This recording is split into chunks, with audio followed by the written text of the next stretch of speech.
the trend was white label. Customers wanted their labels on my products. And I was like, wow, this is an interesting business.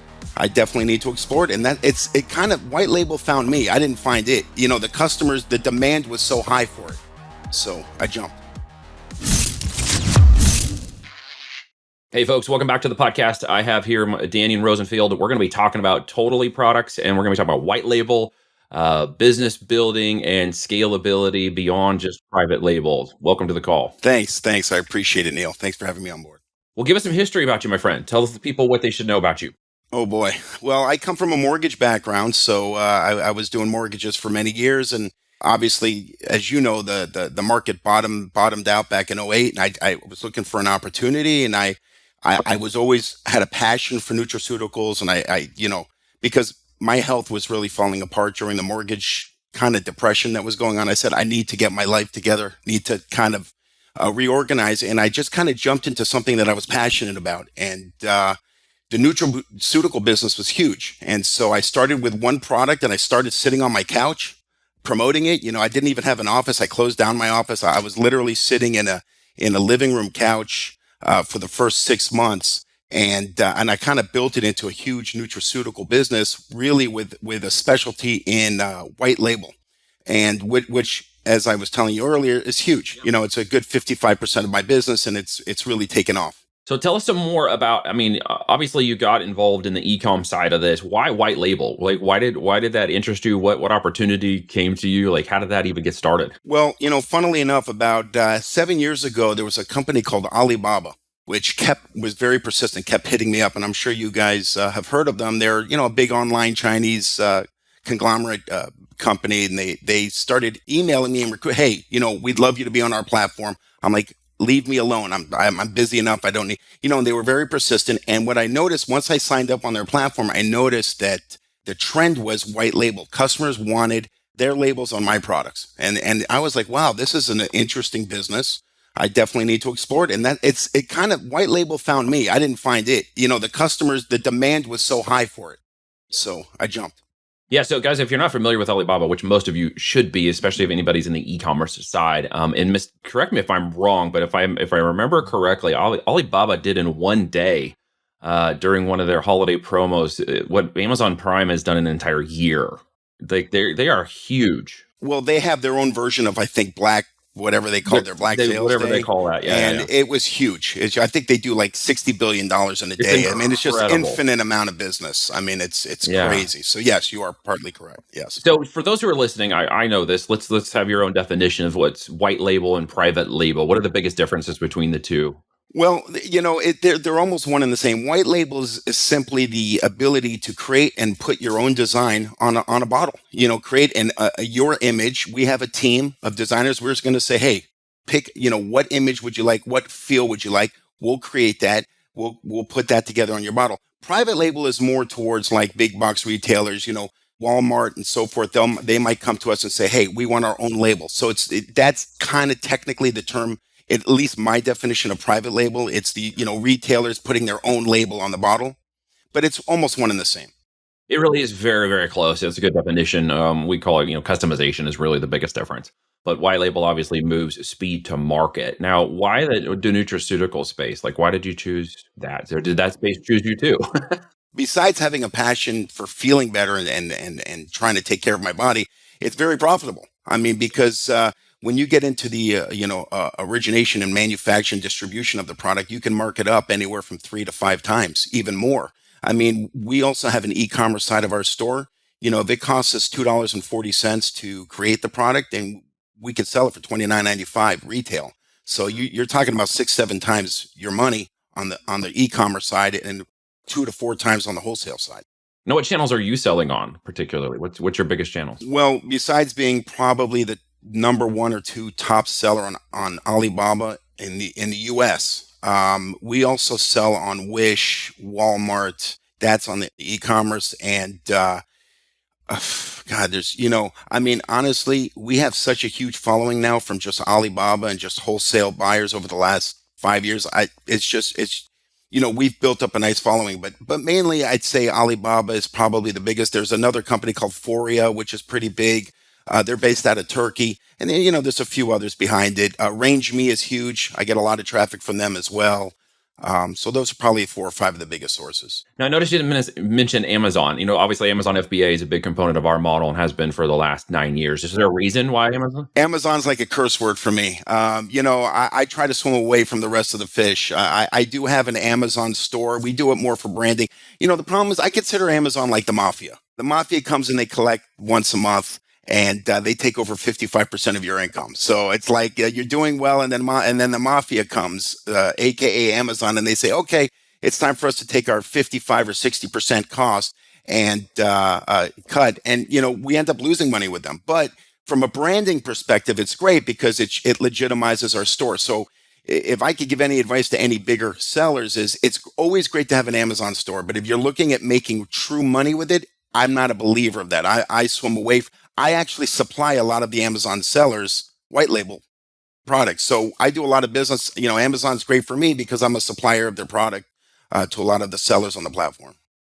So, and I'll be the antithesis of that because I work on the other side of that, and I know how to make that profitable. And it'd be curious I can to imagine show you how to make some of that profitable with the customization component instead of 29 selling things for 49, and all of a sudden it changes. And I'm not sure how they're getting to 55. Not to be argumentative, but no, absolutely. I'm just having I've had a lot of, everybody has their own little way. You got to get into the niches in which you, exactly. Obviously. There's 1,000 ways to skin this cat in this game, especially in the nutraceutical. Well, and there are negatives about Amazon. Like I'm not an Amazon fanboy. I don't like particularly the way sometimes they treat Amazon sellers and the way they do things. The majority of times that I hear negative things or feel or have a negative impactful things approach me from any seller type is that any one of these platforms can just decide they don't like you and take you down. That's why it's so important, and I say this over and over, to have so many different avenues of income. You can't tie yourself, and you know this more than anybody, you can't tie yourself. How many Amazon sellers do you know have more than 60 or 70% of their business flowing through Amazon, and then they cut off your account? Then you have to hire attorneys, and you have to hire an advocate to open it back up, cost you 20 grand. I mean, I've been through that whole mess, and it's a lesson learned for me.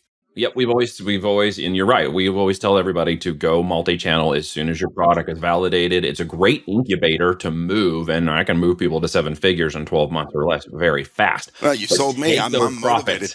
Yeah, take absolutely. Those profits and move them into secondary channels. Move them into Shopify. Go to Walmart. Go to Etsy. Go to Wish. Go to Wayfair. Go wherever your product base is also buying in the marketplace, and diversify those revenue streams the same way you diversify your product stream on Amazon. Like this is something I think a lot of people don't understand about growth and business, right? I want to say something about Shopify. I just now jumped on board of Shopify. I'm relatively new. It's been the best thing that's ever happened to me. Shopify is an amazing. I know their algorithm just picks up a lot more sales than, say, WordPress and some of the other sites. I noticed it from day one, so I'm a huge fan of Shopify. Yeah, Shopify is a simple click button. Absolutely. Most people can get Shopify set up relatively fast. Their tutorials are good. Takes 2 days. Takes literally no time whatsoever to do that. Absolutely. Yeah, it's a great platform, and obviously with their integrations for their payment mechanisms, it makes it simple for merchanting, and all the other components that are a little more difficult if you try to go set it up on your own. And try to get a merchant account set up, because that could take a week to a month or two just to get your merchant account verified. Absolutely. And I have I have a great network of all that. So that's one of the good things, with me is I have the relationships with all the merchant accounts. And so that would be not an issue, setting up a nutraceutical merchant account. So. Well, and obviously you're a multidimensional guy. I mean, let's just know that about you. So, and you're doing a lot of other things too. What else in the world are, you mentioned 55% of your business is Alibaba and e-com and this kind of stuff. What else is keeping you busy in the world? Absolutely. Again, I learned, especially after the mortgage crash in '08, to diversify. I had all my eggs in one basket in the mortgage business. I said, what am I going to do with myself? So fortunately, I was young enough to reinvent myself over the last 13 years and really have jumped into real estate. I think it's huge. I mean, real estate is like, buying gold. It's just, you have a very stable rock if anything falls. So what I force myself to do is every time, I build up a certain amount of assets from one business, I move it to real estate, and I just keep buying real estate, and I diversify. It's not just real estate. I think, and like anything, you need to build real revenue streams. I try to build, with my retirement, SEP IRA, 401k, I'd say out of every dollar, I try to move 25 cents into the SEP IRA, 25% into real estate, 25% into reinvesting into my business, and so forth. So you should kind of open the gauntlet, so to speak, when you're building your business, and not just pour everything back into your business. Yeah, no, that's super smart, and I love that you diversify those topics because inventory is one of them. Like inventory is an asset. You buy it low, you sell it high. It's an asset. Gold's an asset. Silver's an asset. Real estate's an asset.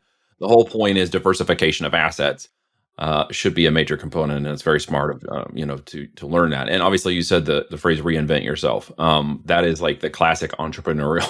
I feel that everything I've done, I've been fired from every job. I only became an entrepreneur because I was fired from every job I had. So I said I had to do something on my own because I keep getting fired. It's just one of those things. I just don't do well working for people. No, man, I totally get that. And most entrepreneurs don't. So. No, and it's where you discover your entrepreneurial thing. Mine was in college when I failed out 3 times, and I applied to get back in twice. And then when I was doing that, I'm like, why am I even doing this? Like, why do I want to be here? And then I got fired from a couple jobs. Yeah, of course. But you realize you're so depressed. You realize that's the best thing that ever happened to you. Getting fired, absolutely, right? It was terrible during that point, right? Right, it was super stressful. Absolutely. But I went to school on a music scholarship and was like, now what? Like that was a dumb thing to do. So like, why am I even here? Absolutely. I love music, but it wasn't going to be my livelihood. So obviously, turning and maneuvering with the markets is a lesson to be learned there. So what is on your plate for this year? Like, what are you most focused on right now? Listen, in the beginning of the year, I always put down a set of few big goals. Obviously one goal, my white label business is just simply taking off. I want to increase that to really 70%. I love being the supplier to other sellers. Here I was in the first few years of the business, really focusing. I had this one or two product, and I was spending the hell, Facebook advertising, and I was spending, and I had to, my Google accounts kept getting shut down. I had to open up new accounts. Hell, I would even go to the library and open up an account because I had to use a different IP address. I mean, you name it. I played this game, the Google dance, the Facebook dance. I've done this for years. And I said to myself, God, it's so great if I could just be an amazing white label supplier. I love it. So I'm trying to increase that to over 70% of my business. And, every year I try to buy another piece of property. So it's like a goal. It's like, I want to increase it 5%.